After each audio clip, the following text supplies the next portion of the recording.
All right, welcome back. Today, we're going to dive into a classic computer science strategy that is honestly just brilliant. It's super simple on the surface, but it's also incredibly powerful. We're talking about divide and conquer. So let me ask you something. Imagine you've got, say, 1,000,000 photos on your computer, a total mess, right? How would you even start to sort them all by date? I mean, going one by one by one? That would take what, forever? The problem feels huge, almost impossible. And that overwhelming feeling, that's exactly the kind of challenge we're going to tackle. Okay, so before we jump into the solution, let's just take a step back and frame the problem. I mean, why is sorting such a big deal in the first place? Well, think about it. Every single time you scroll through your social media feed, or you're searching for something online, or even when scientists are crunching huge amounts of data, you've got these powerful sorting algorithms working behind the scenes. And if you get that sorting wrong, everything grinds to a halt. We're talking slow, clunky programs.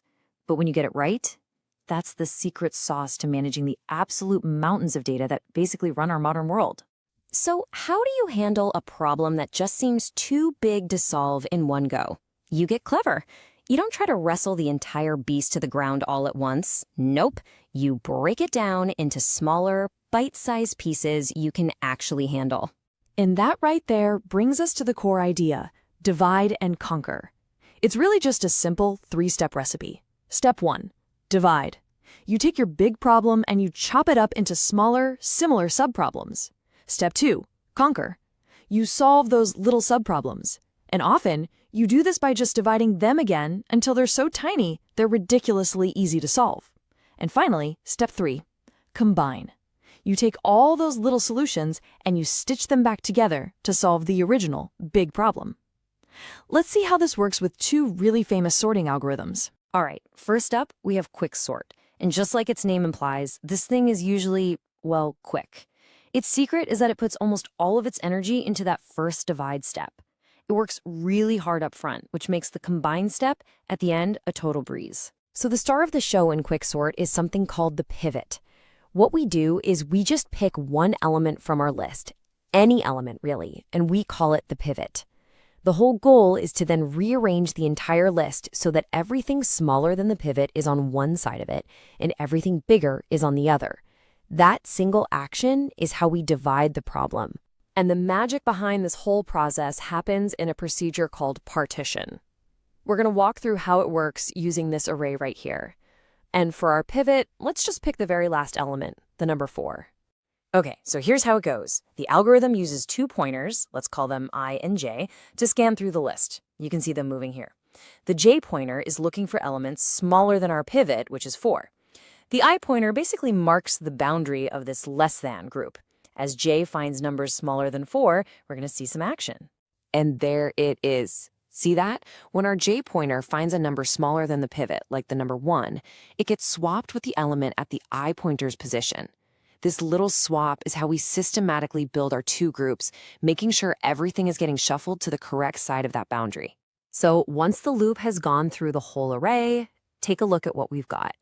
The list is now successfully partitioned.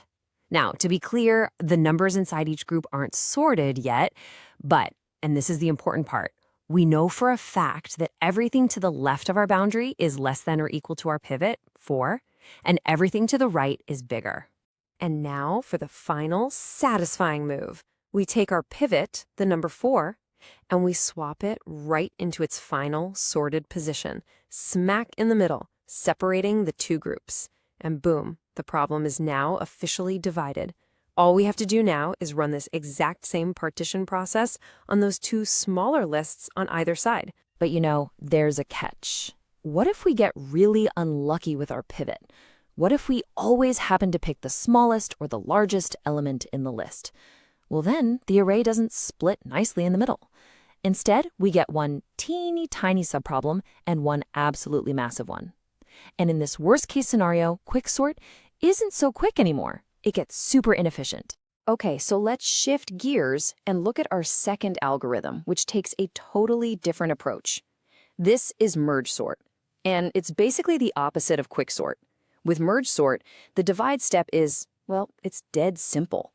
All the really clever work happens in the combine step. So merge sort's divide strategy It's almost comically simple. You just split the list in half. That's it. Then you take those two halves and you split them in half. And you just keep doing this over and over until all you have left is a bunch of tiny lists with only one element each. And hey, a list with one item is already sorted, right? Easy peasy. Now the real work begins.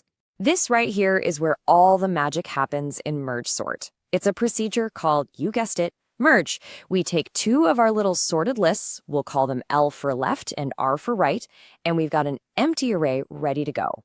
The goal is to merge L and R back together into one single, larger sorted list. So how does this work? It's actually really elegant. We just look at the first number in the L list and the first number in the R list. Whichever one is smaller, we grab it and we place it into our new combined list. Then we do it again. We compare the new front runners, pick the smaller one, and add it next. It's kind of like perfectly zippering two sorted lists together, one element at a time. And we just keep this process going all the way back up the chain. We merge pairs of those single item lists.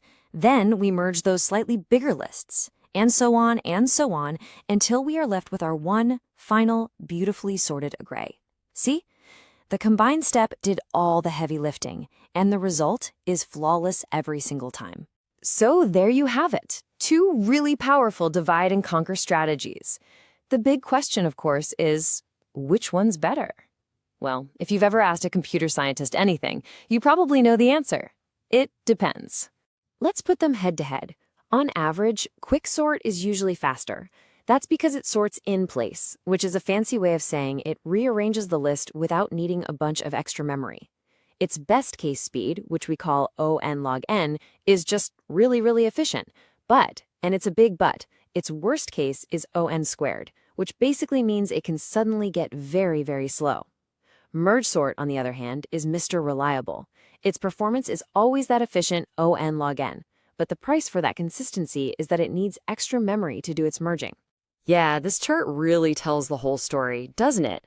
That super tall bar for quicksort, that's its worst case, showing just how badly its performance can tank. And merge sort, it might not be the absolute fastest on a good day, but its performance never, ever falls off a cliff like that. It's the dependable workhorse of the two. So, after digging into all these details, what's the real key takeaway here? It's not just about one algorithm or another.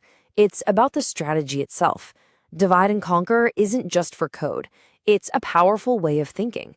It's a mental model for taking on huge, intimidating problems by just dismantling them into smaller, simpler pieces. This way of thinking goes way beyond sorting numbers. Think about it. Planning a huge project? Learning a new skill? It's the same idea. So I'll leave you with this question to chew on. What giant problem in your life could you start to conquer just by breaking it down?